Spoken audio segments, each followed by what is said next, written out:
ओम अज्ञानतिमिरान्धस्य ज्ञानाञ्जनशलाकया चक्षुरुन्मीलितं येन तस्मै श्रीगुरुवे नमः। नमो विष्णुपदाय कृष्णपृष्ठाय भूतले श्रीमते भक्ति वेदांत स्वामी इति नामिने। नमस्ते सरस्वती देवी गौरवाणी प्रचारिणे निर्विशेष शून्यवाद पाश्चात्य देश तारिणे।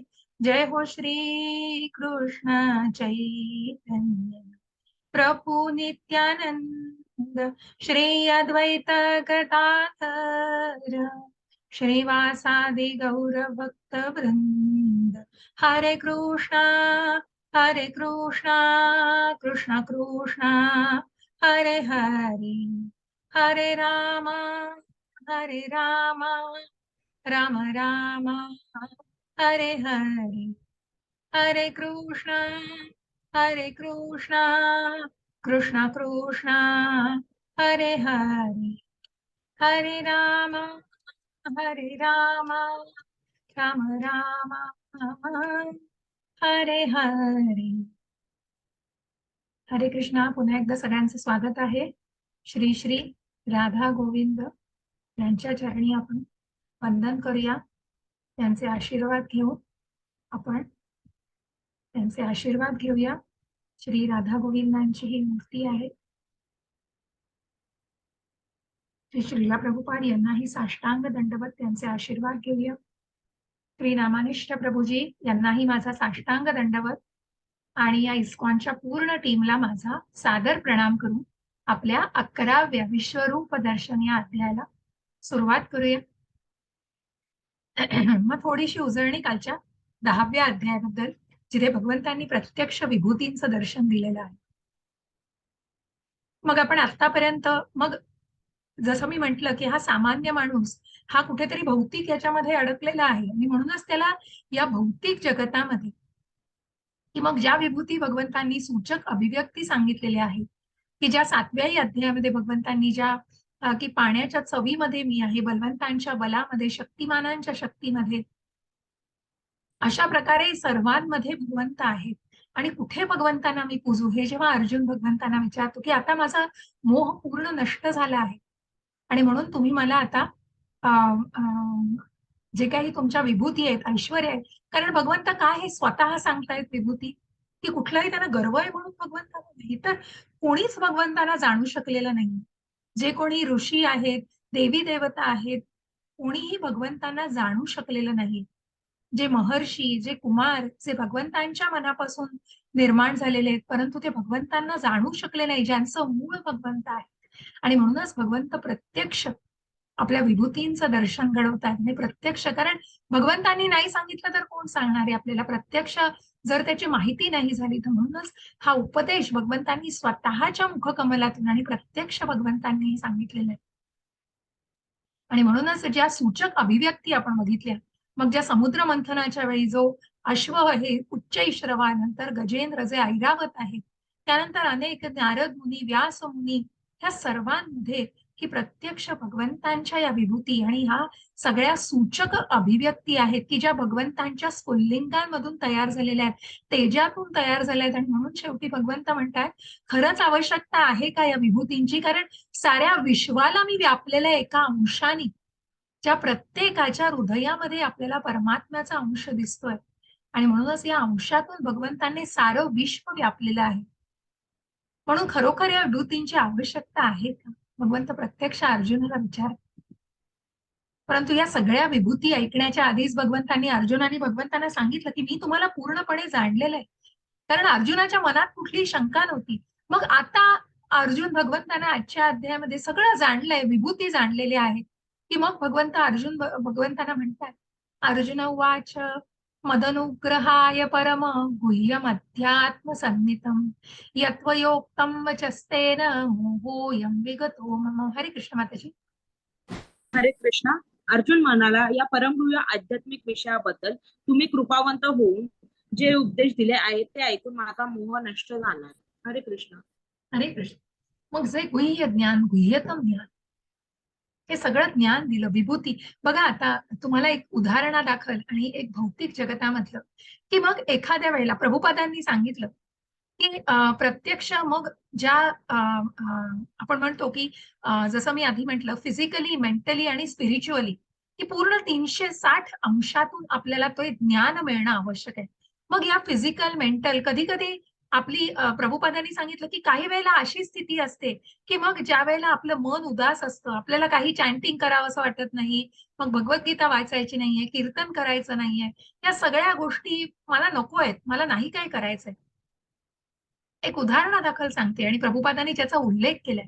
आणि मग प्रभुपाद म्हणतात, की अशा वेळेला तुम्ही फक्त त्या मंदिरामध्ये जाऊन बसा आणि मंदिरामध्ये जाऊन फक्त भगवंतांच्या त्या मूर्तीकडे एक दृष्टिक्षेप टाका आणि भगवंतांच्या मूर्तीकडे पहा आणि भगवंतांच्या मूर्तीकडे बघून मग त्या जे भगवंतांचं ऐश्वर्य आहे, ज्याचं भगवंतांनी प्रत्यक्ष वर्णन केलेलं आहे आणि म्हणूनच असं ऐश्वर्य बघून मग जे भगवंतांचे जी ज्वेलरी घातलेली आहे, भगवंतांनी जी वस्त्र धारण परिधान केलेली आहे आणि जे भगवंतांचं तेज आहे, मग भगवंतांच्या फक्त डोळ्यांकडे बघून आणि चेहरा मुखकमलाकडे बघून, त्यांच्या चरणाकडे, त्यांच्या त्यांच्या चरणकमलाकडे बघून आणि या सगळ्याचं भगवंतांचं जे दर्शन आपण घेतो, ते दर्शन घेऊन मला असं वाटतं, की प्रभुपादांनी जे सांगितलंय त्याची प्रचिती बऱ्याच जणांना आली असेल, की त्या भगवंतांच्या दर्शनाला, ज्या भगवंतांच्या मूर्तीकडे बघून, की आपला जो काही निराशा असते मनातली ती सगळी निघून जाते. काही वेळेला ढळाढळा रडतो आपण त्या मूर्तीकडे बघून. आणि म्हणूनच मन आपलं मोकळं होतं कारण कुठेतरी आपली मनातली निराशा जाते आणि म्हणूनच हे जे काही भगवंतांनी जे कौस्तुभ हा हार घातलेला आहे भगवंतांच्या गळ्यामध्ये आणि म्हणून मग श्रीमद भागवतामध्ये त्याचं वर्णन खूप सुंदर आहे, की या कौस्तुभ हाराला भगवंतांना तो घातलाय म्हणून त्याला कुठेतरी व्हॅल्यू कुठेतरी त्याला एक निर्माण झालेला आहे. ते महत्त्व प्राप्त झालेलं आहे. पण तोच जर नुसता हार ठेवून दिला तर त्याला तितकं महत्त्व नाहीये, जितकं तो भगवंतांच्या गळ्यामध्ये शोभून दिसतो आहे. बघा या भौतिक जगतामध्ये आपण नटतो, थटतो, कुठेतरी जायचंय, लग्नाला जायचंय म्हणून आपण दागदागिने घालतो. ते दागदागिने घातल्यावर आपल्याला कुठेतरी शोभा येते हो, त्या दागदागिन्यांनी. पण भगवंतांचं तसं नाहीये. त्या दागदागिन्यांना शोभा येते भगवंतांवर परिधान केल्यानंतर. आणि याच विभूती आपण भगवंतांच्या आणि तेच ऐश्वर्य, तेच आपण 10व्या अध्यायामध्ये जे भगवंतांनी सांगितलेलं आहे, की हे भगवंतांच्या स्फुल्लिंगातून त्यांचं तेज, भगवंतांचा अंश त्याच्यामध्ये आहेत आणि या सगळ्या सूचक अभिव्यक्ती भगवंतांच्या विभूती आहेत. आणि म्हणून हे सगळं ज्ञान जे गुह्य ज्ञान, गुह्यतरम माझ्या 9व्या अध्यायामध्ये राजगुह्य ज्ञान, ज्या भक्ती मार्गाविषयी भगवंत सांगतायत. म्हणून या सगळ्या आध्यात्मिक विषयांना जाणून अर्जुन म्हणतोय, की माझा मोह आता पूर्ण नष्ट झालाय. जे काही पहिल्या अध्यायामध्ये की त्याचं मन जे असमंजस ज्याचा विचार झालेले होते आणि तो मोहामध्ये कुठेतरी करुणा मनामध्ये आहेत, तर या सगळ्या मग 10व्या अध्यायावरच भगवद्गीता संपली असती हो. कारण इथेच अर्जुनाचा मोह नष्ट झालाय, मग काय पुढचं ज्ञान द्यायचं? पण नाही. अर्जुनाचे प्रश्न अजून संपलेले नाहीयेत आणि हे ज्ञान संपादन करणं आपलं संपणार नाहीये. कारण भगवंत ज्ञान देतायत. हा ज्ञानाचा खजिना उघडलेला आहे. आणि म्हणून भगवंत सांगतायत, हरे कृष्ण माताजी. अर्जुन म्हणतोय, पुढचं अर्जुनाचंच वर्णन आहे. अर्जुन सांगून मग भगवंत सांगणार आहेत, की विश्वरूप. मग अर्जुनाचा अप्रोच बघायचा आहे. जसं पहिल्या अध्यायामध्ये अर्जुनाने सांगितलं दुसऱ्या अध्यायात, की कार्पण्य दोषोपहत स्वभावः पृच्छामि त्वां सर्वधर्म पृच्छामि त्वां सर्व एक मिनिट माझं यच्छ्रेयः स्यानिश्चितं ब्रूहि तन्मे शिष्यस्तेहं पृच्छामि त्वां धर्म सम्मूढ चेता. की मला धर्म अधर्माबद्दल मग माझं हे जे काही मी युद्ध करतो आहे ते धर्माच्या विरुद्ध आहे पण मी हे करावे की नाही धर्म सम्मूढ चेता सॉरी त्या शब्दामध्ये थोडी आणि म्हणूनच यच्छ्रेय स्यानिश्चितम ब्रूहि तन्मे स्या निश्चितम ब्रूहि तन्मे शिष्यस्तेहम मी तुम्हाला गुरु मानलेले शिष्यस्तेहम शाधी माम त्वाम प्रपन्न आणि म्हणून मग जिथे अर्जुनाचा अप्रोच बघा, की ज्या भगवद्गीतेतून आपण ज्ञान घेतोय आध्यात्मिक, जे कर्मातून आपण शिकलोय आणि अनेक ज्ञान भगवंत देत आहेत, त्याच प्रकारे गुरु शिष्याचं नातं कसं फुललेलं आहे. शिष्य भगवंतांना विचारतोय, आत्ताही अर्जुनाचा अप्रोच कसा आहे ते आपल्याला जाणायचंय. मग कुठलंही त्याच्यामध्ये ठासून सांगणं नाहीये, तिथे आर्जवता आहे, तिथे विनंती आहे की खरंच माझी योग्यता आहे का, मी हे बघू शकतो का आणि मी हे जाणू शकतो का, हे अर्जुन सांगतोय. हरे कृष्ण माताजी. हरे कृष्णा. हे कमल नयना, जीवांच्या उत्पत्ती आणि लयाबद्दल मी तुमच्याकडून सविस्तरपणे ऐकले आहे आणि मला तुमच्या अगाध अव्ययी महात्म्याची अनुभूती झाली आहे. हे पुरुषोत्तम, हे परमेश्वर, तुम्ही स्वतः वर्णन केल्याप्रमाणे तुमचे मूळ स्वरूप मी जरी माझ्या समोर पाहत असलो तरी या प्राकृत सृष्टीत तुम्ही कसे प्रविष्ट झाले आहे ते मी पाहू इच्छितो. हे प्रभो, मी तुमचे विश्वरूप पाहणे शक्य आहे असे जर तुम्हाला वाटत असेल तर हे योगेश्वर, तुम्ही कृपया ते आपले अमर्याद विश्वरूप मला दाखवा. हरे कृष्ण. हरे कृष्ण. सर्वात सर्व ज्ञान मी घेतलेलं आहे. तुमच्या या अगाध अव्ययी महात्म्याची मला आता अनुभूती झालेली आहे. आणि जरी मी हे तुमचं मूळ स्वरूप जे मनुष्य रूपाशी भगवंत अर्जुन निगडित आहे, अर्जुन संलग्न आहे, मी हे बघत असलो तरी तुम्ही या सृष्टीमध्ये कसे प्रविष्ट झालेले आहात हे मला जाणून घ्यायचंय. या भौतिक, या मटेरियल मॅनिफेस्टेशन, जे काही भौतिक जगतामध्ये, आणि या स्वरूप तुमचं कसं आहे या प्राकृत सृष्टी, मग जी सृष्टी भगवंतांची निर्मिती आहे, तिथे भगवंत कसे प्रविष्ट झालेले आहेत हे अर्जुनाला जाणायचंय. मग सांगा बरं चॅटमध्ये की हे सगळं महात्म्य भगवंतांना, अर्जुनाला अनुभूती आलेली आहे, किंवा अनम्यूट असाल तर तुम्ही सांगू शकता. मग हे सगळं जाणतोय अर्जुन, म्हणतोय मला अनुभूती आली, मग का अर्जुन भगवंतांना विचारतोय शेवटचा प्रश्न की मी तुमचं विश्वरूप पाहणं शक्य आहे का. मग हे जर सगळं महात्म्य भगवंत अर्जुनाने जाणलं आहे, तरी अर्जुन विचारतोय जर तुम्हाला वाटत असेल तर मी तुमचं हे अमर्याद विश्वरूप बघू शकतो का. मग का अर्जुन हा प्रश्न विचारतोय. अर्जुनाच्या मनात तर काहीच नाहीये शंका, मग हे का विचारलंय अर्जुनाने विश्वरूप दाखवणं, सांगू शकेल कोणी. बघा, थोडासा कुठेतरी टाळायचा प्रयत्न करा. कुठेतरी तुमचे जे काही ज्ञान तुम्ही घेतलेले आहे आतापर्यंत, आपण 10 अध्याय संपवलेले आहेत, आपण अर्ध्याच्या वर थोडी भगवद्गीता जाणलेली आहे, पूर्ण केलेली आहे. तर याच्यातनं तुम्हाला काय, जसं मी म्हटलं 10व्या अध्यायावरच भगवद्गीता संपली असती, कारण इथेच भगवंत अर्जुनाचा मोह नष्ट झालाय. मग का अर्जुनाने विश्वरूप दर्शन सांगितलं, काय आवश्यकता, कारण अर्जुनाला तर कुठलीच शंका नव्हती मनामध्ये, ज्या भगवंतांना त्यांनी पूर्णपणे जाणलं होतं. सांगा बरं चॅटमध्ये, किंवा अनम्यूट होऊन उत्तर द्या. चालेल मला, कुणीही सांगितलं तरी थोडासा संवाद साधा, खूप आनंद होईल. एखाद दुसरं उत्तर कोणाकडून.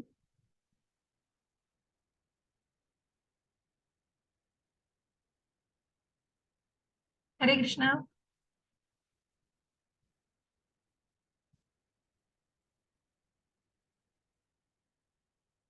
वसुधा माताजी, सिंधू माताजी, येस, सुषमा माताजी, येस, बोला माताजी. हरे कृष्ण. सगळ्यांना बोलू येस का? माताजी. हो माताजी, बोला. हरे कृष्ण. हरे कृष्णा. मला वाटतं त्याचा अर्जुनाचा म्हणजे त्यांच्या बोलण्यात असं आलंय की जर आम्हाला common as a common man आम्हाला जर शक्य असेल तर तुम्ही ते विश्वरूप म्हणजे त्याला शंका आहे की आपली एवढी योग्यता आहे की नाही, की भगवंतांचं विश्वरूप बघण्याची योग्यता तर आपली तेवढी नाही आहे. पण जर शक्य आहे, जर तुम्हाला म्हणजे आम्हाला बघण्यासारखं शक्य असेल तर तुम्ही म्हणजे त्याला ते आपण पण धन्य. बरोबर आहे तुम्ही म्हणता, सॉरी, पण कारण काय, का ते शक्य, म्हणजे का का बघायची इच्छा झाली.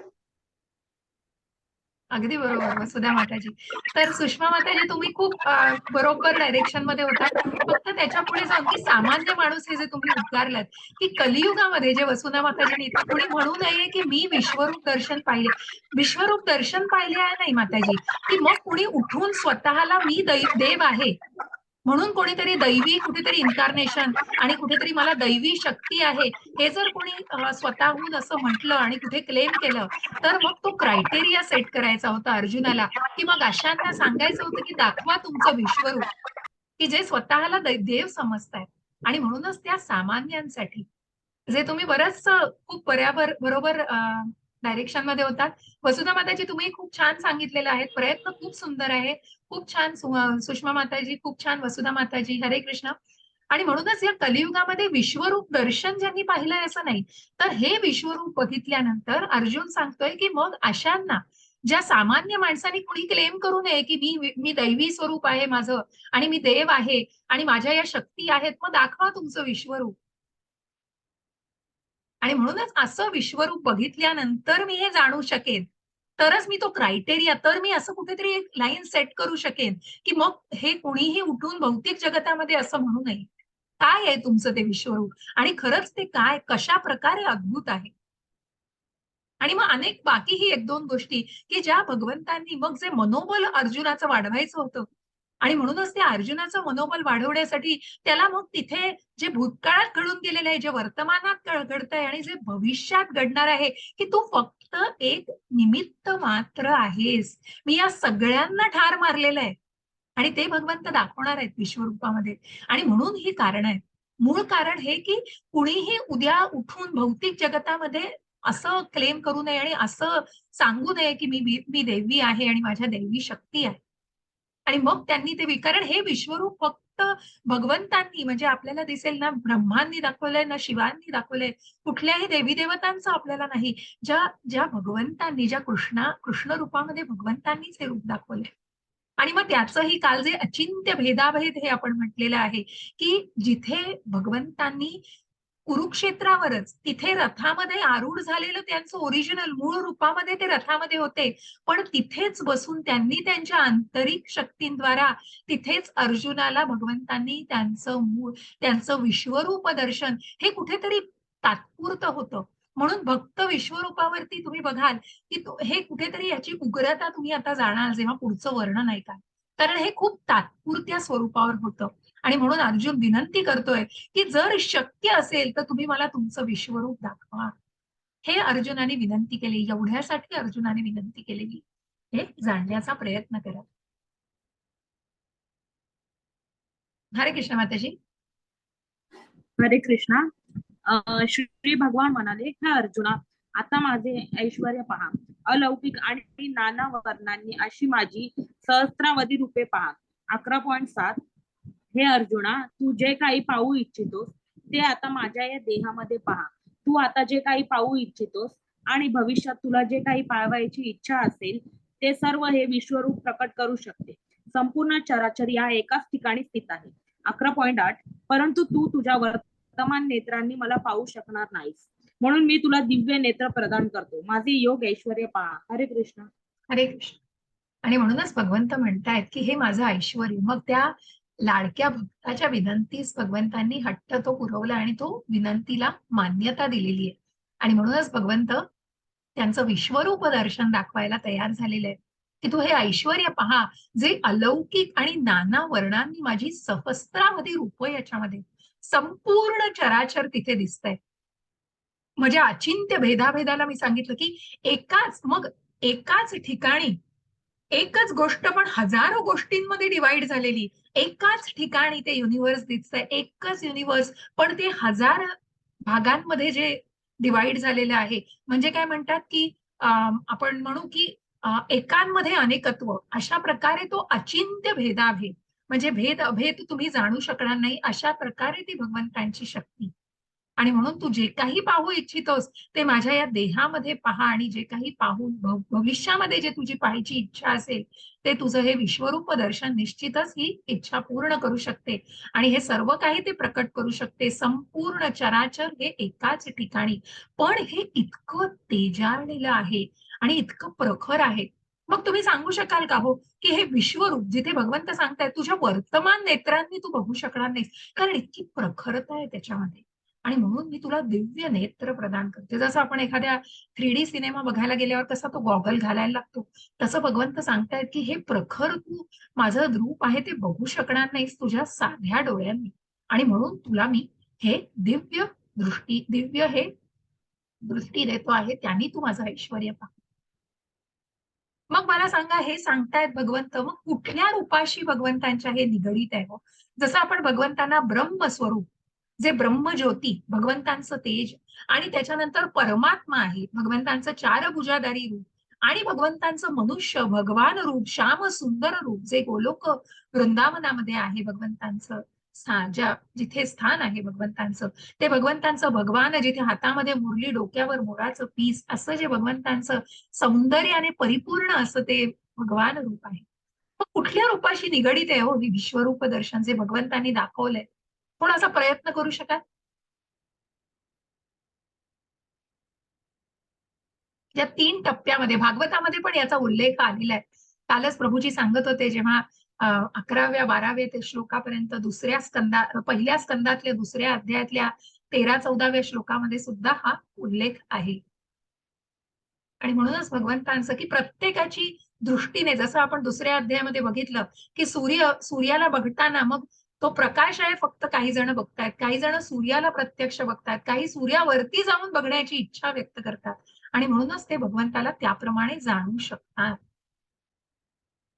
द्विभुज रूप नाही माताजी. तुम्हाला म्हणायचंय ब्रह्मरूप द्विबीज रूप नाही कारण ते मनुष्य रूप आहे आणि म्हणूनच ब्रह्मरूपाशी निगडीत आहे. मी सांगते सगळ्यांना कारण ब्रह्मरूप जे भगवंतांचं तेज आहे भगवंतांपासूनच जे तेज आहे जे आपण म्हटलं की ज्या भगवंतांच्या गोलोकामध्ये आधीच्या अध्यायामध्ये आपण मला वाटतं 5व्या 6व्या अध्यायामध्ये याचं वर्णन की जे गोलोक धामाबद्दल आपण जाणलं की इथे या गोलोकामध्ये जे तेज आहे तिथे सूर्य चंद्राची आवश्यकता नाही. 15व्या अध्यायातही आपल्याला पुन्हा याचा उल्लेख येणार आहे की सूर्य चंद्र हे भगवंतांचे डोळे आणि जे काही तेज आहे त्या गोलोकामध्ये ते भगवंतांपासूनच आहे. कुठल्याही वेगळ्या लाईटची इलेक्ट्रिसिटीची गरज नाहीये तिकडे. असं गोलोकधाम तेजाळलेलं आहे ते भगवंतांच्या पासूनच्या तेजाने आणि म्हणून ते तेज ते ब्रह्मरूप ती ब्रह्मज्योती ब्रह्मरूप जे आपण म्हणतो त्याचं हे त्याचं हे स्वरूप आहे जे विश्वरूप दर्शन आहे.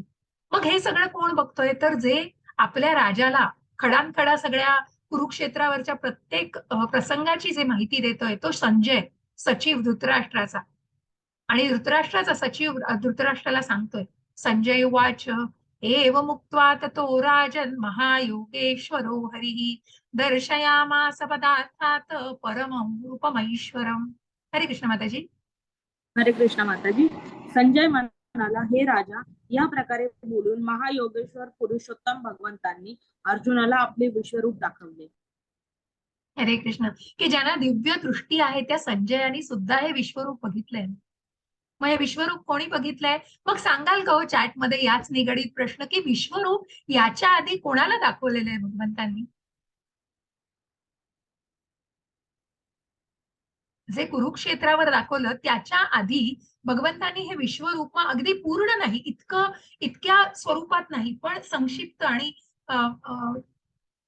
छोट्या माध्यमातून भगवंतांनी कुणाला दाखवलेलं आहे ते? यशोदा माता. अगदी बरोबर. यशोदा माता अगदी बरोबर. लीना माताजी. विवस्वानांना नाही दाखवलंय रोहिणी माताजी. विवस्वानांना त्यांनी गीतेचा इतिहास जो आपण 4थ्या अध्यायात सांगितला तो यशोदा मातेला मात्र त्यांनी दाखवलं आणि दुसरं कोणाला तर दुर्योधनाला दाखवलेलं. यशोदा माता जेव्हा बालक असताना जेव्हा भगवंत खेळत असतात आणि त्यांचे सवंगडी सांगतात येऊन यशोदा मैयाला की कृष्णाने तोंडात माती घातलेली आहे तेव्हा यशोदा मैया चिडते आणि मग म्हणते दाखव तुझं तोंड उघडून की तू माती खाल्लीस का, तू खेळत होतास मातीमध्ये, तू तोंडात माती खाल्लीस का. आणि ती माती खाल्ली का असा प्रश्न विचारला जेव्हा भगवंत तोंड उघडतात तेव्हा सगळं ब्रह्मांड तिथे यशोदा मातेला दिसतं आणि तितकं ते तेज की तिथे मूर्छित होऊन पडलेली आहे यशोदा माता की ते बघू शकत नाही ती भगवंतांच्या मुखामध्ये. आणि दुसरं जे विश्वरूप दाखवलंय की ते त्या विनाशकाले विपरीत बुद्धी असलेल्या दुर्योधनाने जाणू मात्र शकला नाही कारण जेव्हा भगवंत प्रत्यक्ष शांतीदूत म्हणून बनून गेलेले तेव्हा भगवंतांनी त्या कारागृहामध्ये दुर्योधनाला दाखवलेलं की ज्याने भगवंतांना साखळदंडामध्ये बंदिस्त करून ठेवलेलं कारण शेवटी त्याचं बुद्धी काय हो अधर्मी वृत्ती आणि सगळी मनामध्ये कपट द्वेष असा सगळा असल्यावर मग त्याला कुठून तितकं कळणार आहे. परंतु भगवंतांनी त्यालाही दाखवायचा प्रयत्न केलेला आहे विश्वरूप त्यांचं. परंतु त्या दुर्योधनाने न मानता हे युद्ध निश्चितच कुठेतरी सगळं पुन्हा आपल्याला दिसतंय महाभारतात युद्ध झालेलं आहे कारण सुईच्या टोका एवढंही आम्ही धन देणार, राज्य देणार नाही, असा कुठेतरी कपटी स्वभाव. आणि तोच स्वभाव बघा आपल्याला त्यांच्याच वडील धृतराष्ट्रांच्या चेहऱ्यावर दिसतोय, म्हणून कुठेतरी भय दिसतंय. कारण तोच संजय जेव्हा धृतराष्ट्रांना सांगतोय की अशा प्रकारे मान्य केलेलं आहे भगवंतांनी आणि अर्जुनाला विश्वरूप दाखवतायत, तेव्हा ते विश्वरूप दर्शन बघताना कुठेतरी भय मनामध्ये. का भय? कारण कपटी स्वभाव, कारण मनामध्ये अधर्म आहे हो धृतराष्ट्रांच्या पण. मग त्यांना भय वाटणारच. त्यांना या सगळ्याचं कुठेतरी ते विश्वरूप बघताना बघणार आहेत म्हटल्यावर, दाखवणार आहेत म्हटल्यावर कुठेतरी मनामध्ये, चेहऱ्यावर आपल्याला इतके कुठेतरी भयग्रस्त भाव दिसत आहेत. जसे विश्वरूपामध्ये पण राक्षस भयभीत होऊन इकडे तिकडे पळत होते, कारण ते भगवंतांच्या त्या तेजाला घाबरले होते आणि भयभीत झालेले होते. असं हे विश्वरूप आपल्याला बघायचं आहे. आणि संजय सांगतोय हे धृतराष्ट्राला, आणि त्याचं वर्णन आता भगवंत सांगतायत. काय आहे हे विश्वरूप? हरे कृष्ण माताजी. हरे कृष्ण. अर्जुनाने या विश्वरूपात असंख्य मुखे, असंख्य नेत्र, असंख्य अद्भुत दृश्य पाहिली. हे रूप अनेक अलौकिक अलंकारांनी विभूषित झालेले आणि अनेक दिव्य शस्त्रांनी सज्ज झालेले होते. या विश्वरूपाने अनेक दिव्य वस्त्रे आणि माळा धारण केल्या होत्या आणि अनेक दिव्य सुगंधी द्रव्यांचा त्यांच्या शरीराला लेप दिला होता. विश्वरूपाच्या बाबतीतच सर्वच अद्भुत, तेजस्वी, अनंत आणि सर्वव्यापी होते. 11.12 आकाशामध्ये एकाच वेळी जर हजारो सूर्यांचा उदय झाला तर कदाचित त्यांचे भगवंतांच्या विश्वरूपातील तेजाची बराबरी करू शकेल. हरे कृष्ण. हरे कृष्ण. आणि म्हणून असं आपल्याला चित्रात दिसतंय बघा, प्रत्यक्ष मूळ रूपात भगवंत रथामध्ये दाखल आहे, पण तिथेच कुरुक्षेत्रावरती भगवंतांनी अर्जुनाला हे विश्वरूप, आणि किती अद्भुत आहे ना याला आरंभ आहे, मध्य आहे ना अंत आहे. आणि असं हे सगळं चराचर, की असंख्य नेत्र आहेत, असंख्य मुख आहेत, असंख्य दाढा, आणि अतिशय भयावह असं कुठेतरी रौद्र असं हे, उग्र असं हे विश्वरूप आहे. कारण त्यांनी दिव्य वस्त्र, माळा धारण केलेल्या आहेत, शरीराला लेप दिलेला होता. विश्वरूपाच्या बाबतीत सगळंच अद्भुत होतं. आणि म्हणून 1000 सूर्यांचा एकदम उदय झाला अवकाशामध्ये, तर जितकं तेज असेल ते कदाचित भगवंतांच्या या स्वरूपाशी, या रूपाशी बरोबरी करू शकेल. की जिथे बघा भगवंतांच्या आपल्याला, जसं आपण म्हटलं परवाच्या, मग याचा उल्लेख कुठे झाला होता तर 8व्या अध्यायामध्ये, जिथे जिथे या संज्ञा भगवान अर्जुनाला पडलेले 8 प्रश्न, त्याच्यापैकी अधिदैव, तेव्हा मी हे संक्षिप्त स्वरूपात तुम्हाला सांगितलेलं, आणि सांगितलं की 11व्या अध्यायात त्याचा उल्लेख असेल. तर हे रूप म्हणजे अधिदैव, की जिथे सगळ्या देवी देवतांचा, मग तुम्हाला सगळ्या देवी देवता, ब्रह्मा दिसतायत, शिव दिसतायत, या सगळ्यांचा तिथे समावेश आहे. सर्व देवी देवतांचा समावेश असलेलं अधिदैव असं स्वरूप. अनेक सर्प आहेत त्याच्यामध्ये, आणि अनेक वासुकी, या सगळ्यामध्ये भगवंतांमध्ये त्यांचा समावेश आहे. हरे कृष्ण माताजी. हरे कृष्ण. त्यावेळी अर्जुनाने भगवंताच्या विश्वरूपामध्ये एकाच ठिकाणी स्थित असलेली परंतु अनंत ग्रहामध्ये विभागलेली ब्रह्मांडाची विस्तृत रूपे पाहिली. हरे कृष्ण. हरे कृष्ण. आणि म्हणूनच एकाच ठिकाणी अचिंत्य भेदाभेद, एकाच ठिकाणी विश्वरूपामध्ये स्थित असलेली, परंतु अनेक ग्रहांमध्ये विभागलेली. मग जसं म्हटलं की महाविष्णूंच्या श्वासातून अनेक ब्रह्मांड निर्माण झालेली, काल जसं सांगितलं आपण कालच्या अध्यायात, की अनेक ब्रह्मांडांची निर्मिती झालेली आहे, जिथे गर्भोदकशाही विष्णू म्हणून जे आपल्याला दिसतायत, ज्या कमळावरती मग ब्रह्माचं स्थान आहे, असे गर्भोदकशाही विष्णू या प्रत्येक ब्रह्मांडामध्ये स्थित आहेत. आणि क्षीरोदकशाही विष्णू म्हणजेच प्रत्येकाच्या हृदयामध्ये, प्रत्येक जीवात्म्याच्या हृदयामध्ये स्थित असलेले परमात्मा स्वरूपातले भगवंत. आणि म्हणूनच एकाच ठिकाणी अनेक रूप, की भगवंत आपल्या आंतरिक शक्तीनी, तिथेच भगवंत सांगतायत बघा, हात टेकून, की तिथेच भगवंतांनी ते विश्वरूप, त्यांच्या आंतरिक शक्ती, ज्या आपण कालच्या 9व्या अध्यायातही तुम्हाला पुन्हा सांगितलं होतं, की ज्या आंतरिक शक्ती भगवंतांच्या आहेत, पूर्ण विधस्य, ज्या उपनिषदामधले ईशावास्य जे ईशोपनिषद आहे, त्याचा पहिला श्लोक जो सांगतो, परिपूर्ण भगवंत हे पूर्ण असे.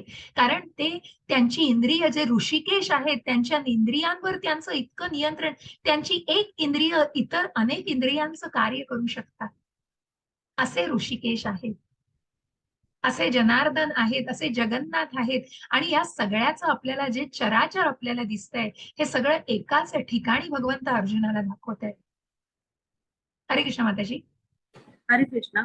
त्यानंतर भ्रमित आणि आश्चर्यचकित होऊन अंगावर रोमांच उभारलेला अर्जुन प्रणाम करण्यासाठी नतमस्तक झाला आणि हात जोडून त्याने भगवंतांची प्रार्थना करण्यास आरंभ केला. हरे कृष्णा. हरे कृष्ण.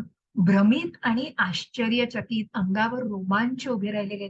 बघा, पहिल्या अध्यायामध्ये हीच स्थिती कुठेतरी जवळपासची अर्जुनाची झाली होती, पण तिथे तो कुठेतरी करुणेने आणि कुठेतरी मनातल्या त्या विचारांनी असमंजस आणि गोंधळलेला होता. पण इथे अर्जुन भयावह म्हणजे त्याला ते अद्भुत दृश्य बघून कुठेतरी तो आश्चर्यचकित झालाय. त्याला बघण्याची तर खूप इच्छा होती, पण ज्या स्वरूपाने भगवंतांनी जे स्वरूप दाखवलेलं आहे ते बघितल्यावर मात्र तो त्याच्या अंगावर रोमांच उभारलेले आहेत आणि तो प्रणाम करण्यासाठी उठलेला आहे.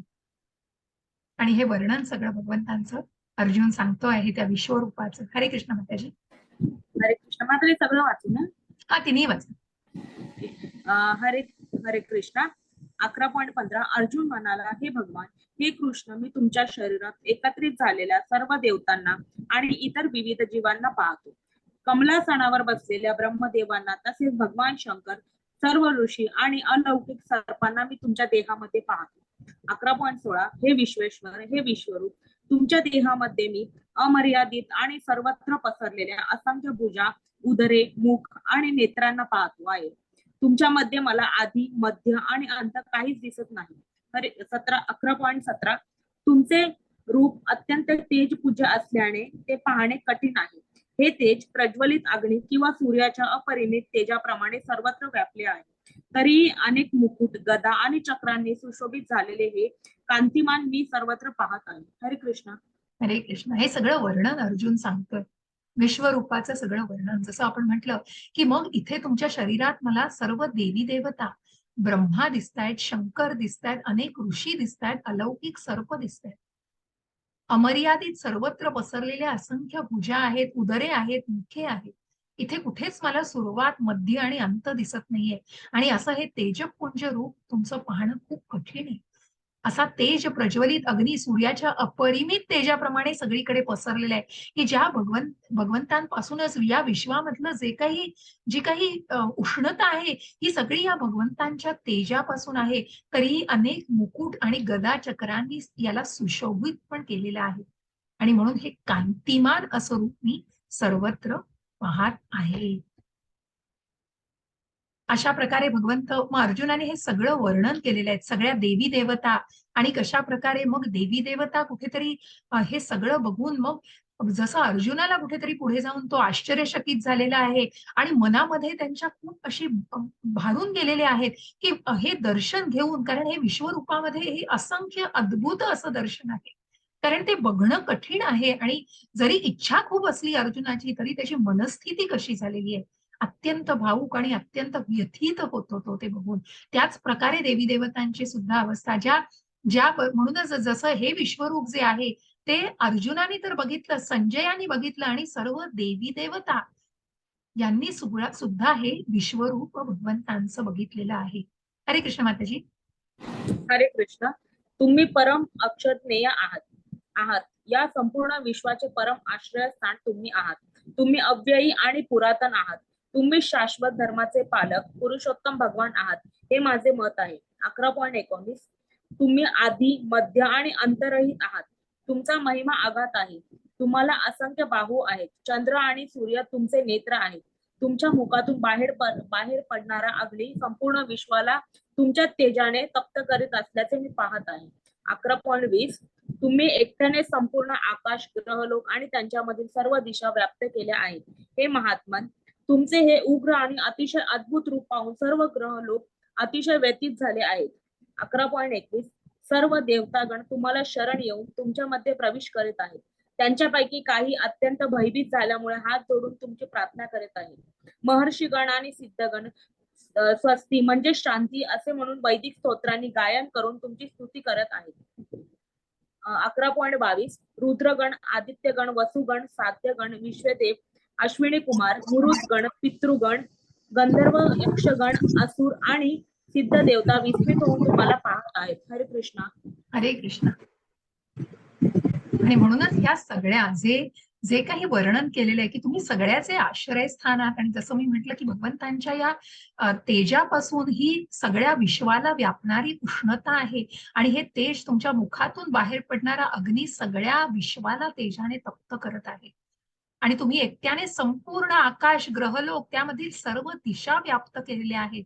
अतिशय अद्भुत आणि असं तुमचं रूप बघून ग्रहलोक सुद्धा व्यथित झालेले आहेत, आणि तुम्हाला शरण येऊन देवता तुम्हाला शरण येत आहेत, कारण तुमचं हे उग्र आणि रौद्र रूप आहे. आणि कुठेतरी देवी देवता मग हात जोडून तुमची प्रार्थना करत आहेत, तुम्हाला स्वस्ती शांती म्हणून वैदिक स्तोत्रांनी गायन करून तुमची स्तुती करत आहेत.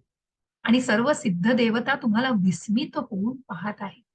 अशा प्रकारे हे विश्वरूपामध्ये सगळं चराचर कशा प्रकारे दिसतंय, आणि हे महाकाय असं विस्तृत असं खूप भयंकर असं रूप आहे. म्हणून पुढे जाऊन आपल्याला जे काही पुढच्या अध्यायांमध्ये याचा उल्लेख आहे, पण या विश्वरूपाला म्हणून हे तात्पुरतं स्वरूप जे भगवंतांनी सांगितलेलं आहे, हे अर्जुनाच्या विनंतीवरून भगवंत दाखवत आहेत.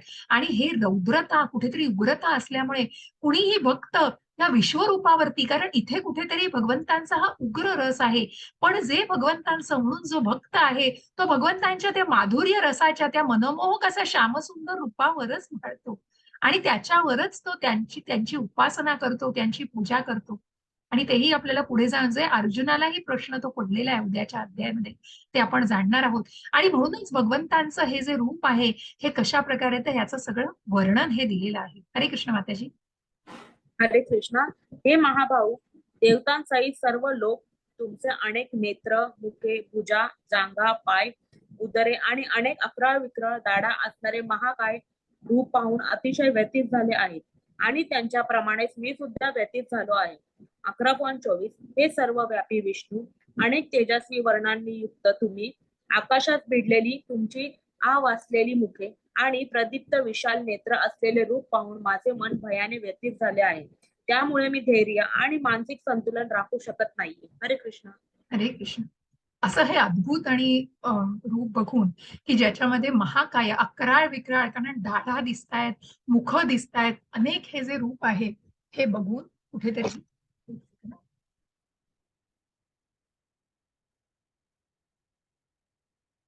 आणि म्हणूनच हे सगळं रूप बघून मी सुद्धा व्यथित झालेलो आहे. ज्या देवी देवता प्रार्थना करतायत, महर्षीगण ओम स्वस्ती म्हणून भगवंतांची स्तुती करतात, आणि या सगळ्यांनी मी व्यथित झालेलं आहे. माझं मन संतुलित नाही आता. मी धैर्य राखू शकत नाही, कारण ही आव असलेली मुख, प्रदीप्त विशाल नेत्र, हे सगळं बघून माझं मन व्यथित झालेलं आहे. आणि आता काय दिसतंय भगवंतांना, अर्जुनाला त्याच्यामध्ये, तर भगवंत सांगतात. हरे कृष्ण. हरे कृष्ण माताजी. स्वपक्षीय राजांसहित सर्व धृतराष्ट्रपुत्र भीष्म, द्रोण, कर्ण आणि आमच्या पक्षातील मुख्य योद्धे पण तुमच्या मुखात त्वरित प्रवेश करत आहेत. काही जण तुमच्या दातामध्ये अडकून त्यांच्या मस्तकांचा सुराडा झाल्याचे मला दिसत आहे. 11.28 ज्याप्रमाणे नद्यांचे अनेक प्रवाह समुद्रात प्रवेश करतात, त्याचप्रमाणे सर्व महान योद्धे प्रज्वलित होऊन तुमच्या मुखामध्ये प्रवेश करीत आहेत. हरे कृष्ण. हरे कृष्ण. आणि म्हणून जे भगवंतांनी अर्जुनाला सांगितलं की तुला भविष्यात काय बघायचं आहे ते सुद्धा हे विश्वरूप दाखवेल, आणि तेच हे विश्वरूप की मी सगळ्यांना ठार मारलेलं आहे. आणि म्हणून जे राजे भगवंतांच्या मुखामध्ये जे उड्या मारतायत, म्हणजेच त्या सगळ्यांचा वध, सगळे मृत पावलेले आहेत, आणि कुणाचा मस्तकांचा सुराडा होतोय दातामध्ये अडकून, हे जे सगळं रूप दाखवलं जात आहे, या रूपातून जे काही दृश्य अर्जुनाला दाखवलं जात आहे ते अर्जुनाला सांगताय की या सगळ्यांचा वध झालेला आहे, आणि तू फक्त एक निमित्त जे पुढे जाऊन आपल्याला बघायचं आहे. आणि म्हणून ज्याप्रमाणे नद्यांचे मग स्वपक्षीय राजे सुद्धा, की जे अर्जुनाच्या पक्षातले जरी धर्माच्या बाजूने असतील तरी ते स्वतःचं बलिदान, कारण या प्रज्वलित होऊन, कारण ते कुठेतरी धर्मासाठी आपलं बलिदान देत आहेत त्या पांडवांच्या पक्षातील राजे सुद्धा, आणि म्हणून त्यांचाही कुठेतरी त्यांच्या मुखामध्ये प्रवेश होत आहे. हे सगळं दृश्य बघून अर्जुन हे वर्णन सांगतो आहे. आणि मग हे सगळं बघितल्यानंतर अर्जुनाला प्रश्न पडलाय की कोण आहात तुम्ही? हे सगळे राजे वगैरे मुखामध्ये अर्जुनाच्या, भगवंतांच्या उड्या मारतायत, दातामध्ये चुराडा होतोय, हे सगळं बघून तुम्ही कोण आहात? मग भगवंत सांगतायत, श्री भगवान वाच कालोस्मि लोकक्षयकृत् प्रवृद्धो लोकान् समाहर्तुमिह प्रवृत्तः ऋतेऽपि त्वां न भविष्यन्ति सर्वे येव स्थिताः प्रत्यनीकेषु योधाः. हरे कृष्ण माताजी. हरे कृष्ण. श्री भगवान म्हणाले, जगताचा विनाश करणारा काळ मी आहे आणि सर्व लोकांचा संहार करण्यासाठी मी या ठिकाणी आलो आहे. तुझ्या व्यतिरिक्त, पांडवा व्यतिरिक्त दोन्ही सैन्यातील योद्ध्यांचा विनाश होणार आहे. हरे कृष्ण. हरे कृष्ण. आणि त्या अर्जुनाला भगवंत सांगतायत की या जगतांचा म्हणजे या अधर्माने जे काही खूप धर्माचा ऱ्हास झालाय, अधर्माचा कुठेतरी कोप झालाय, अशा या जगताचा विनाश करण्यासाठी आलेला काळ मी आहे. मग हा काळ म्हणजे फक्त ती घड्याळातली वेळ आणि भिंतीवर टांगलेल्या घड्याळातली वेळ नाही किंवा मोबाईल मधली वेळ नाही, तर प्रत्यक्ष भगवंतांच्या सुदर्शन चक्रातील काळ, की जे काळ बनून आलेले आहेत. कोणासाठी? तर या अधर्माच्या बाजूने वागणारे जे योद्धे आहेत त्यांच्यासाठी. आणि म्हणूनच पांडवां व्यतिरिक्त या दोन्हीही सैन्यातील योद्ध्यांचा विनाश होणार आहे. कारण पांडव हे दैवी प्रकृतीचे आहेत आणि म्हणूनच बाकी सगळ्यांचा जरी त्या धर्माच्या बाजूने असेल तरी त्या युद्धामध्ये त्यांचं बलिदान देणार आहेत. आणि म्हणूनच ज्यांच्यासाठी मग म्हणूनच भगवंत सांगतायत की हा काळ, आपण ज्या काळाला, ज्या बी आर चोप्रांच्या महाभारतामध्ये आपण ऐकायचो, मैं काल हूँ, काल म्हणजे प्रत्यक्ष भगवंत. ज्या 3ऱ्या स्कंदामध्ये आपल्याला भागवताच्या काळाबद्दलचं कालच, मला वाटतं काल का परवाच्या लेक्चरमध्ये प्रभूजी, मग काळ काय आहे? टाइम. God is time. म्हणजे काळ कसे बनून आलेले आहेत. मग ज्यांच्यासाठी, ज्यांनी भगवंतांचं डेस्टिनेशन, भगवंतांच्या त्या म्हणजे ज्या मुक्तीच्या मार्गावरती आधीच मार्गस्थ झालेले आहेत, ज्या भक्तीच्या मार्गाने जे भगवत धामाला मार्गस्थ झाले, की हा जीर्ण देह टाकून आपल्याला भगवत धामाची प्राप्ती करायची आहे, त्यांच्यासाठी हा काळ थांबलेला आहे. परंतु ज्या अभक्तांसाठी आणि मग ज्या तमोगुणातील आणि ज्या रजोगुणातील आणि ज्या नराधम आसुर अशा लोकांसाठी मात्र भगवंत काळ आहे आणि नक्कीच यांचा विनाश होणार आहे. आणि अशाच या आसुरी लोकांचा आपल्याला विनाश झालेला दिसतोय. अशा या अधर्मी लोकांचा विनाश करणारा काळ भगवंत आहे. आणि म्हणून भगवंत अर्जुनाला सांगतायत, तस्मात् त्वमुत्तिष्ठ यशो लभस्व जित्वा शत्रून् भगस्वं राज्यं समृद्धम् मयैवैते हताः पूर्वमेव निमित्तमात्रं भव सव्यसाचिन्. हरे कृष्ण माताजी. हरे कृष्णा. म्हणून उठ, युद्धास तयार हो आणि यशप्राप्ती कर. शत्रूवर विजय मिळव आणि समृद्ध राजाचा उपभोग घे. माझ्या योजनेनुसार त्यांची पूर्वीच मृत्यू झाला आहे आणि हे सव्यसाची, युद्धामध्ये तू केवळ निमित्त मात्र होऊ शकतोस. हरे कृष्णा. हरे कृष्ण. म्हणून ज्या कर्मातूनही भगवंतांनी सांगितलं की तू कर्म टाळू नकोस, उठ, दृढ निश्चयाने उठ आणि तू युद्ध कर. बघा किती वेळेला भगवंतांनी सांगितलेलं आहे की तू दृढ निश्चयाने उठ, तुझं कर्म टाळू शकत नाही. त्याचप्रमाणे तू पाप वाटून घेऊ नकोस, कारण तू जे भगवंतांच्या सेवेमध्ये करणार आहेस ते निश्चितच तू योग्य पद्धतीने करणार आहेस. आणि जे काही कर्म करतो आहेस ते तू मला अर्पण कर. मग ज्या कर्मातून आपण भक्ती बघितली, तिथे भगवंत आता अर्जुनाला इथेही सांगतायत की ह्या सगळ्याची मग या पुढे जाऊन आपल्याला भक्तीचाच मार्ग, की जो भक्तीच्याच मार्गावर आहे. म्हणून जो भगवंतांचा लाडका भक्त आहे, की ज्याच्या विनंतीला पुरवण्यासाठी आणि त्याच्या विनंती ऐकून भगवंत हे विश्वरूप दाखवतायत, अशा अर्जुनाला भगवंत सांगतायत तू फक्त एक निमित्त मात्र आहेस. कारण या सगळ्यांचा वध मी केलेला आहे. हे सव्यसाची म्हणजे कोण? तर उत्तम धनुर्धर. आणि असा उत्तम धनुर्धर नुसता हात गाळून आणि शस्त्र ठेवून बसू नाही शकत. तर तू उठ, दृढ निश्चयाने उठ आणि या अधर्माविरुद्ध जे युद्ध आहे ते तू कर, कारण तू याच्यामध्ये फक्त निमित्त होणार आहेस. जसं आपल्याला इथे दिसतंय, त्या सर्जनच्या हातामध्ये इन्स्ट्रुमेंट असतो, तो सर्जनच मुळात सगळं करत असतो, पण ते स्किल कशाने दाखवत असतो? तर त्या इन्स्ट्रुमेंटने. आणि म्हणूनच आपण या भगवत भक्तीमध्ये आपण इतकी प्रार्थना करतो की भगवंतांचं आपण कुठेतरी साधन होऊ शकू आणि आपल्या मार्फत आपण कुठले भगवंतांची सेवा करू शकू. आणि म्हणून हे निमित्त मात्र भगवंत म्हणतायत की तू एक निमित्त आहेस. मी हे सगळं आधीच केलेलं आहे, तुझ्या मार्फत फक्त तू ते प्रत्यक्ष करणार आहेस. हरे कृष्ण माताजी. हरे कृष्ण माताजी. द्रोण, भीष्म, कर्ण आणि इतर महान योद्ध्यांना मी पूर्वीच मारले आहे. म्हणून तू त्यांचा वध कर आणि व्यथित होऊ नकोस, केवळ युद्ध कर. यामुळे युद्धामध्ये तू शत्रूवर विजय प्राप्त करशील. हरे कृष्ण. हरे कृष्ण. जिथे भगवंतांनी दुसऱ्या अध्यायातच सांगितलंय की तू आनंद नाही का मानतोयस, कारण तू जर तुझा दृढ निश्चय, तुझा निश्चय, तुझी जी तू तुझ्या त्या श्रद्धेवरती, तुझ्या त्या दृढ निश्चयावरती तू स्थिर राहिलं पाहिजेस. त्या स्थिताधीर मुनीबद्दल भगवंतांनी सांगितलंय की कुठेही तू तुझं लक्ष विचलित करू नकोस, आणि म्हणूनच तू फोकस्ड राहा. आणि म्हणून तू जर हे युद्ध केलंस, तू जिंकायचंय तुला युद्ध, आणि तुला राज्य करायचंय, तेव्हाही भगवंतांनी मनोबल वाढवण्यासाठी तोच दृष्टिकोन सांगितला. आणि आत्ताही भगवंत मनोबल वाढवतायत. जो उत्तम गुरु शिष्याला असा अनुग्रह करतायत आणि असा उपदेश करतायत की या सगळ्यांना मी ठार मारलाय, तू व्यथित होऊ नकोस, त्यांचा वध कर, तू आता तू निमित्त बनून वध कर, आणि या युद्धामध्ये तू शत्रूवरतीच्या अधर्मी शत्रूवरती तू विजय प्राप्त करशील. हे सगळं जे विश्वरूप दर्शन कुरुक्षेत्रावरती प्रत्येक क्षण धृतराष्ट्राला जो सांगतोय, तो संजय आता याबद्दल सांगतायत. हरे कृष्ण माताजी. हरे कृष्ण. संजय धृतराष्ट्राला म्हणाला, हे राजन, भगवंतांकडून हे वचन ऐकून थरथर कापणाऱ्या अर्जुनाने हात जोडून पुन्हा पुन्हा नमस्कार केला. अत्यंत भयभीत झालेला अर्जुन सगदीत स्वरात भगवान श्रीकृष्णांना असे म्हणाला. 11.36 अर्जुन म्हणाला, हे ऋषिकेश, तुमच्या नामश्रवणाने संपूर्ण जगत हर्षोल्लासित होते आणि सर्व लोक तुमच्यावर अनुरक्त होतात.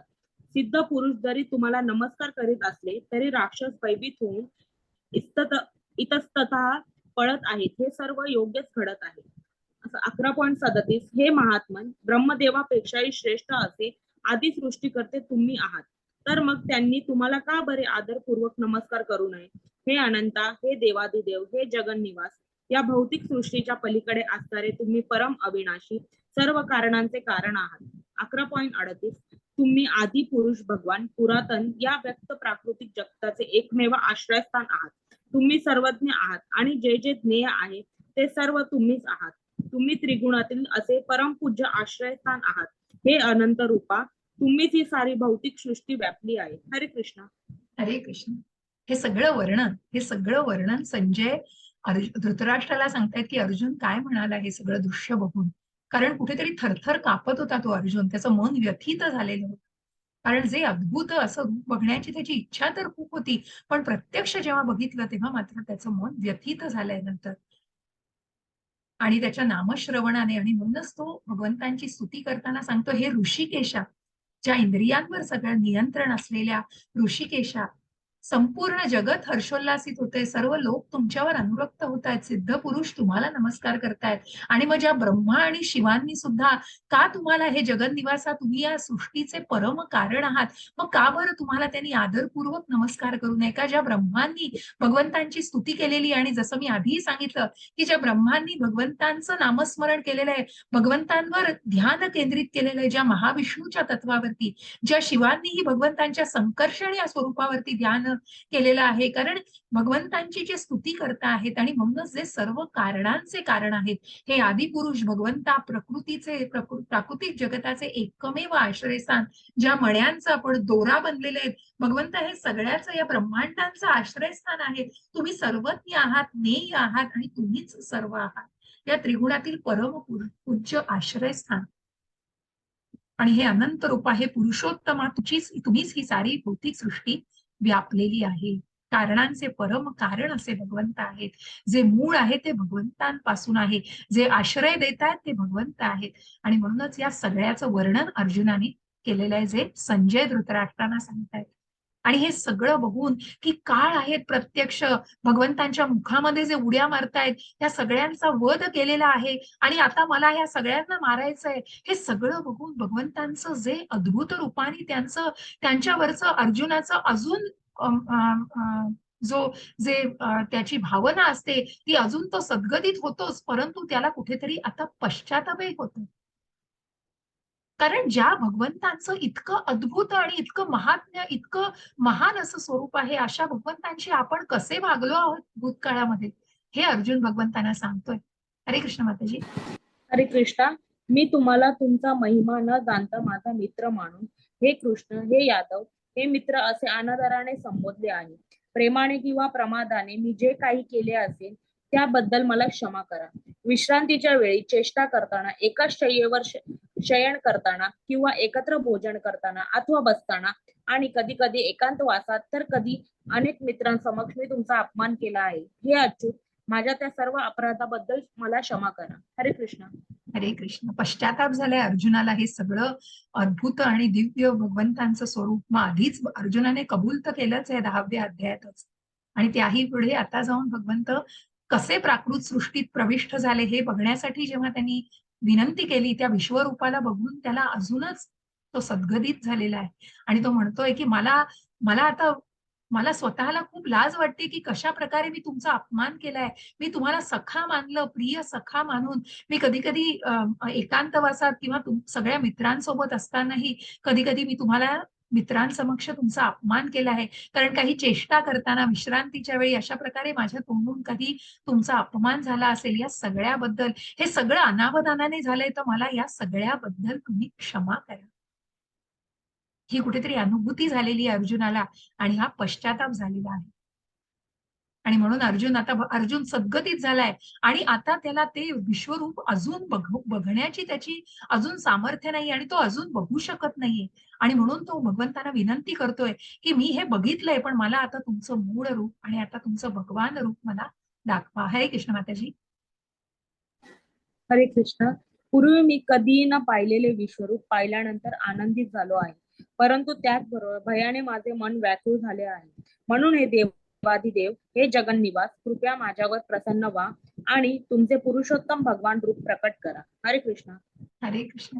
आणि म्हणून भगवंत सांगतायत, अर्जुन भगवंतांना सांगतोय की मी हे बघितलं, आता माझी इच्छा होती आणि मी आनंदित झालो. हे सगळं तुमचं ऐश्वर्य, तुमचं एकाच ठिकाणी चराचर बघून मी आनंदित झालोय, परंतु त्याचबरोबर माझं मन भयानी व्याकुळ झालंय, मी सद्गदित झालेलो आहे. आणि म्हणूनच हे देवाधिदेव जगन्निवासा, मला तुम्ही माझ्यावरती प्रसन्न व्हा आणि मला तुमचं भगवान आणि मला तुमचं भगवान मूळ रूप दाखवा, पुरुषोत्तम भगवान रूप मला प्रकट करा. आणि मग भगवंत सांगतायत की हे सगळं रूप मग ज्या आपल्या प्रिय भक्ताची, आपल्या लाडक्या शिष्याची जे विनंती ऐकून ज्यांनी विश्वरूप दाखवलं, ते अर्जुनाची ही स्थिती समजू शकतात. आणि म्हणूनच त्याच्या विनंतीला ऐकून ते आता पुन्हा अर्जुनाला भगवान स्वरूप असं दाखवत आहे. हरे कृष्ण माताजी. हरे कृष्ण. श्री भगवान म्हणाले, हे अर्जुन, मी तुझ्यावर प्रसन्न होऊन माझ्या अंतरंग शक्तीद्वारे या प्राकृत जगतातच हे परम श्रेष्ठ विश्वरूप तुला दाखविले. तुझ्या वाचन पूर्वी कोणीच हे अनंत तेजोमय आणि आद्य रूप पाहिलेले नाही. 11.48. हे कुरुप्रवीर, तुझ्या पूर्वी माझे हे विश्वरूप कोणीही पाहिले नव्हते. कारण वेदाध्ययनाने, यज्ञाने, दानाने, पुण्यकर्माने किंवा उग्र तप करण्याने मला विराट रूपात या भौतिक जगतामध्ये पाहणे शक्य नाही. 11.49. माझे हे भयंकर रूप पाहून तू व्यथित आणि भ्रमित झाला आहेस. आता हे रूप मी समाप्त करतो. हे मदभक्ता, सर्व क्लेशांतून मुक्त हो. तुला जे रूप पाहण्याची इच्छा आहे ते रूप तू आता शांत चित्ताने पाहू शकतोस. हरे कृष्ण. हरे कृष्ण. आपल्या लाडक्या भक्ताची, भगवंत लाडक्या भक्ताचा हट्ट पुरवतायत. त्यांनी विश्वरूप दाखवलंच आणि या जगतामध्ये कशा प्रकारे मी प्रविष्ट झालो, हे परमश्रेष्ठ विश्वरूप मी तुला दाखवलंय. आणि हे विश्वरूप याच्या आधी कोणीही दाखवलेलं नव्हतं आणि याच्या पुढेही अनेक तप केले, वेदाध्ययन केलं, तरी हे विराट रूप या भौतिक जगतामध्ये कोणीही बघू शकणार नाही. असं हे अद्भुत विराट रूप फक्त तुला, दुर्मिळ असं रूप तुला बघायला मिळालेलं आहे. आणि हे माझं भयंकर रूप बघून तू व्यथित झालाय, हे भगवंतांनी ऍक्सेप्ट केलंय, भगवंतांनी जाणलंय आपल्या भक्ताला. आणि म्हणून तू भ्रमित झालेला आहेस, पण तू आता हे रूप मी समाप्त करतो. हे मद्भक्ता, हे माझ्या लाडक्या भक्ता, तू सर्व क्लेशातून, आता तुला जो त्रास होतोय त्याच्यातून तू मुक्त हो आणि तुला जे रूप बघण्याची इच्छा आहे ते रूप मी तुला दाखवतो. आणि म्हणून हे 4 भुजाधारी रूप आधी भगवंत दाखवतात परमात्मे असं, आणि नंतर तिथेच भगवंत आपलं सुंदर असं मनमोहक आणि श्यामसुंदर रूप अर्जुनाला दाखवतात.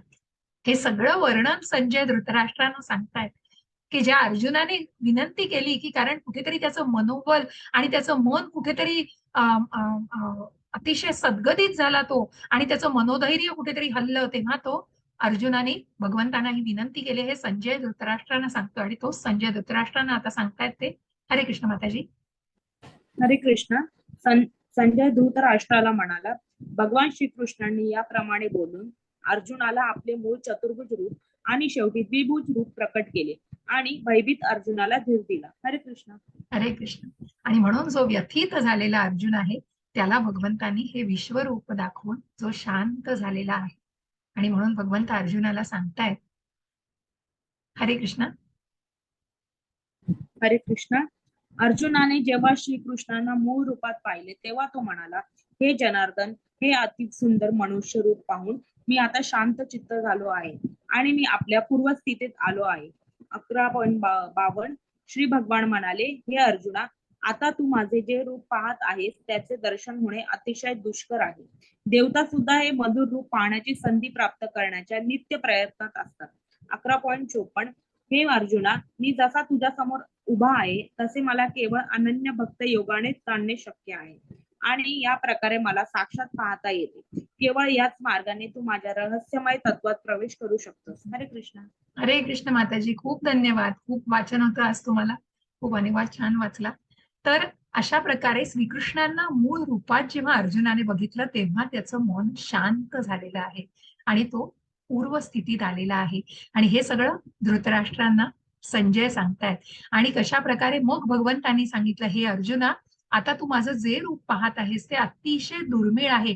कारण ज्या देवी देवता, मग ज्या आधीच्या अध्यायांमध्ये आपण बघितलं की ज्या देवी देवता जेव्हा देवकी मातेच्या दालनामध्ये आपल्याला दिसतायत की जे दुर्मिळ असं, कारण जे ज्या चौथ्या अध्यायामध्ये आपण बघितलं की कशा प्रकारे प्रकट झालेले आहेत. अर्जुन भगवंत हे अजन्म आहेत, जे वसुदेव आणि देवकीच्या समोर आपल्या परमात्मा रूपामध्ये प्रकट झाले आणि मग वसुदेवाच्या विनंतीला मान देऊन त्यांच्या मनातून, मग देवकी मातेच्या मनात आणि त्यांच्या हृदयातून मग ते बाल रूपामध्ये त्यांनी प्रकट झालेले आहेत. आणि त्या बाल्य रूपामध्येच त्यांनी देवकी मातेच्या पोटी जन्म घेतलेला आहे.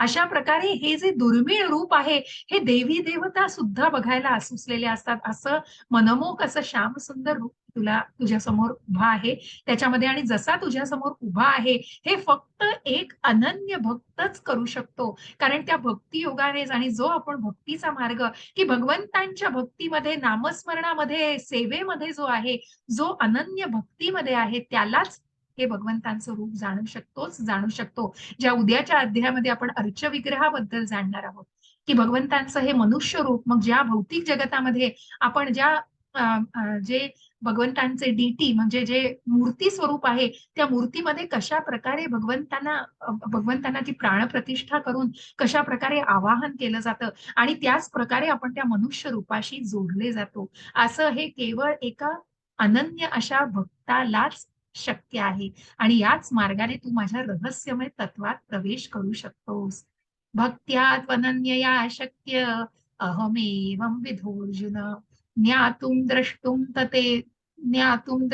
च तत्वेन प्रवेष्टुं च परंतप. सेम आहे श्लोक माताजी, ते तुम्ही ऑलरेडी वाचलेत. अशा प्रकारे जे भगवंत आपल्या समोर उभे आहेत आणि असं केवळ एक अनन्य भक्तीनेच जो भक्त आहे तोच भगवंतांना हे जाणू शकतो. जो श्रद्धा आहे ज्याच्या मनामध्ये, जो साधू संग, भजन क्रिया, अनर्थ निवृत्ती, मग ती निष्ठा, रुची आणि भगवंतांबद्दलची आसक्ती आणि तो भगवंतांबद्दलचा भाव आणि ते प्रेम जो जो स्वतःच्या मनामध्ये निर्माण करू शकतो एका डिवोशनल, एका भक्तीच्या मार्गातून, तो भक्तच भगवंतांना अशा प्रकारे बघू शकतो. आणि या प्रकारे तू मला याला साक्षात बघता येतं आणि याच मार्गाने तू माझ्या रहस्यमय तत्वात, ज्याने भगवंतांना पूर्णपणे तत्व भगवंतांचं जाणलेलं आहे, अशा प्रकारे भगवंतांच्या तत्वात आणि या भगवंतांच्याच स्वरूपाला, मग जसं आपण आधी म्हटलं की क्वालिटेटिव्हली भगवंतांसारखे आहोत, त्या भगवंतांच्याच धामाची प्राप्ती होऊ शकते, ज्या गोलोक धामाची प्राप्ती होऊ शकते. मग जेव्हा हा जीर्ण देह तो भक्त त्यागतो तेव्हा तो त्या गोलोक धामाचाच मार्ग धरलेला असतो. असं हे केवळ अनन्य भक्तीनेच शक्य होतं. असा हा भक्तीचा मार्ग आहे. मत्कर्म कृन् परमो मद्भक्तः संगवर्जितः निवेरः सर्व भूतेश यस्स मामेति पांडव. लास्ट श्लोक आहे माताजी. हरे कृष्ण. हरे कृष्ण माताजी. हे अर्जुना, जो सकाम कर्म आणि तर्कवादाच्या संघातून मुक्त होऊन माझ्या विशुद्ध भक्तीमध्ये संलग्न होतो, जो माझ्या प्रत्यर्थ कर्म करतो, मला आपल्या जीवनाचे परम लक्ष्य मानतो आणि सर्व प्राणी मात्रांशी मित्रत्वाने वागतो तो निश्चितपणे मला प्राप्त होतो. हरे कृष्ण. हरे कृष्ण. अशा प्रकारे जे आपण आधी वर्णन ऐकलंय की या सगळ्यापासून अनासक्त होऊन भौतिक इच्छांमधून अनासक्त होऊन जो विशुद्ध भक्तीमध्ये संलग्न होतो आणि भगवंतां प्रित्यर्थ कर्म करतो, कृष्ण भावना भावित कर्म करतो, तो जो आपल्या जीवनाचं परम लक्ष्य भगवंतांना मानतो, सर्व प्राणीमात्रांशी आणि मग प्रत्येकामध्ये पंडितः समदर्शिनः, जो प्रत्येक जीवामध्ये परमात्म्याला बघतो, असा जीव निश्चितपणे मला प्राप्त होतो. आणि ज्या जामिलाच्या कथेमध्ये आपण बघितलं की मग ज्या मृत्यू समयी भगवंतांचं नामस्मरण केलेलं आहे त्याला सुद्धा वैकुंठ प्राप्ती झाली आणि जेव्हा त्यांनी पुढचा जन्म घेतला तेव्हा त्याला विष्णुदूत घ्यायला आलेले आहेत. अशा प्रकारे भगवत धामाची त्याला प्राप्ती होते, ज्या अनन्य भक्तीनेच हे शक्य होऊ शकतं. अशा प्रकारे या भक्तीचाच मार्ग, ज्या विश्वरूप दर्शनाला आपण बघितलं, पण त्याच्या शेवटी भगवंतांनी जे सांगितलं ह्या भक्ती मार्गाबद्दलच, आणि जे भगवंतांचं भगवान रूप आहे ते अनन्य भक्तीनेच बघू शकतो. अशा प्रकारे आपण 11वा अध्याय इथे समाप्त केलेला आहे. इथे 11दशोऽध्याय समाप्तः. मी शेअरिंग थांबवते. रेकॉर्डिंग आज झालेलं आहे. तुम्हाला रेकॉर्डिंग